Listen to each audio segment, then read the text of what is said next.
Hello and good evening.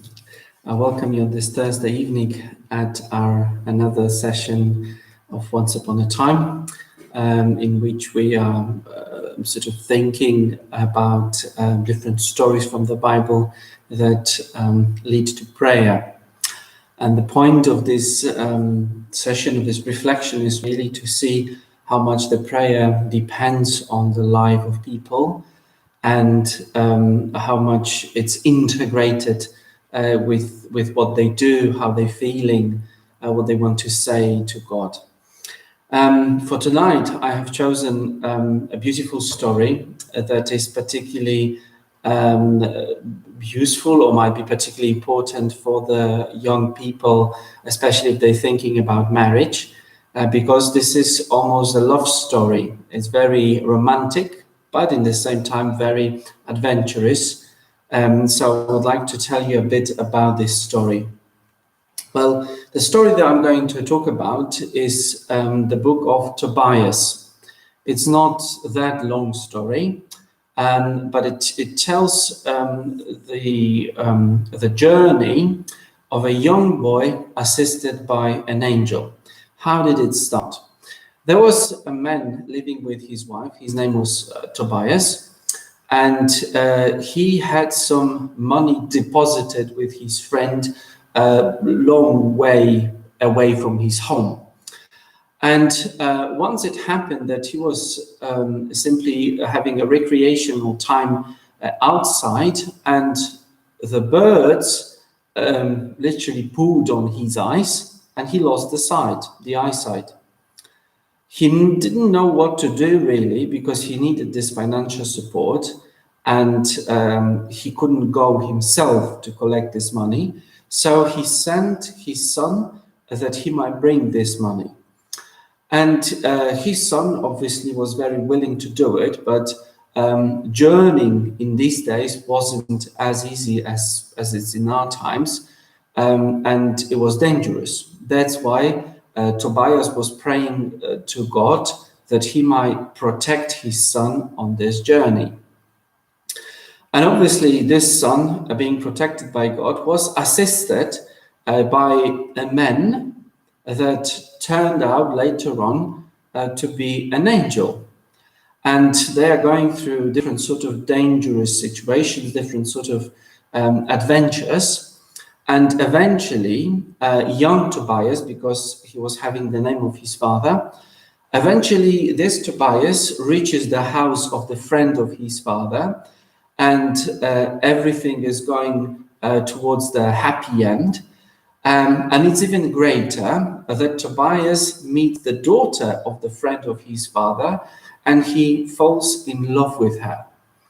And this beautiful story, which is dangerous at some moments, which is romantic story towards the end, is being finished with the beautiful prayer of this young man who is turning to the Lord.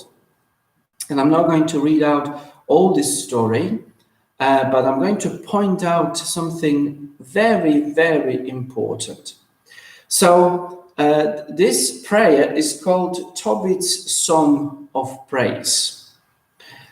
Then Tobit prayed, "Praise the eternal God, praise the one who rules. He punishes us, then he shows us mercy. He sends us down to the world of the dead.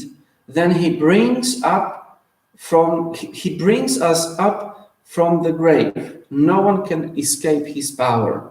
People of Israel, give thanks among the nations. Where he sent you into exile, even there he showed his great power.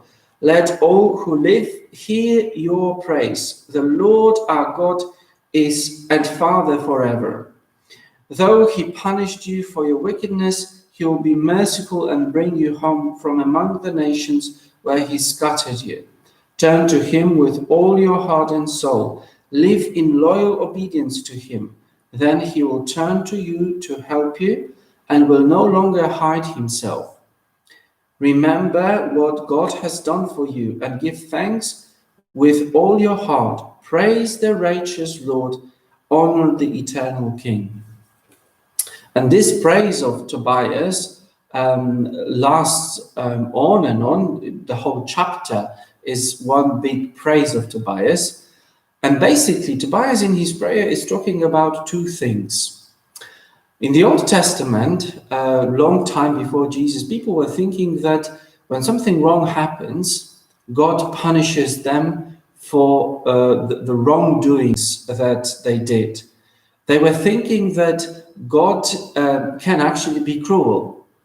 And we know from Jesus' perspective that God is not cruel, God is merciful.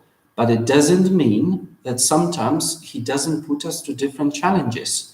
It's almost like when we are taking exams at school. Exams can be quite stressful and can be difficult, but it doesn't mean that somebody is going to hurt us. Because if we see the challenge in front of us, we are going to get stronger, to get wiser, to get more intelligent, to kind of meet the requirements of this exam. And in the same time, when the Lord wants us to grow in strength, he would normally give us some sort of challenges so that we might be more intelligent and wiser in the future, because life is full of challenges. So there is one thing worth remembering, that God is not punishing us. God sometimes allows us to experience the consequences of what we've done, but his way is not the punishment. But on the other hand, Tobias or Tobit, depending on the translation, he is praising the Lord. It's the easiest way of putting it. Let me read you some of the expressions from this Tobias or Tobit song. The beginning of nearly every sentence is starting in that way. Praise the eternal God. And another one. People of Israel, give thanks amongst the nations. Turn to him with all your heart and soul. I praise my God and rejoice in his greatness. Let everyone tell of his greatness. Jerusalem, holy city of our God. So give thanks to the Lord, for he is good. May the Lord make all your exiles glad. And rejoice, Jerusalem, because of your righteous people. Happy are all who love you. And on and on, and nearly every sentence is finishing in that way. Obviously, Tobit has got a lot to be thankful to the Lord for, but in the same time, he was going through massively difficult time. So I encourage every one of you to read the story of Tobit. Probably it would be even good to have 2 chapters before you go to bed, because the story is not very long, but you would be reading it for about an hour if you would want to read it through. So maybe 2 chapters each evening as the bedtime story. But this story of Tobias says a lot about how dangerous life can be. But on the other hand, it shows how Tobit, who was very faithful to God, who was looking to please him all the time, how he was supported by God, and eventually he finished his journey.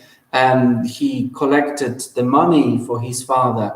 And not only that, he met his girlfriend first, and then they got engaged, and eventually they got married. So this story shows how even though people go through dangerous times, they still can have a massively positive outcome because they are faithful to God. And this prayer, particularly the prayer of Tobias, is full of praises to the Lord. And we can literally, make these words of this prayer our own. This is how, even though they were written probably about 3,000 years ago, they're still so actual, that they're still so up to date. So I'm hoping that this story is going to be your bedtime story at some point, or you can simply have a marathon and read it just from the beginning to the end.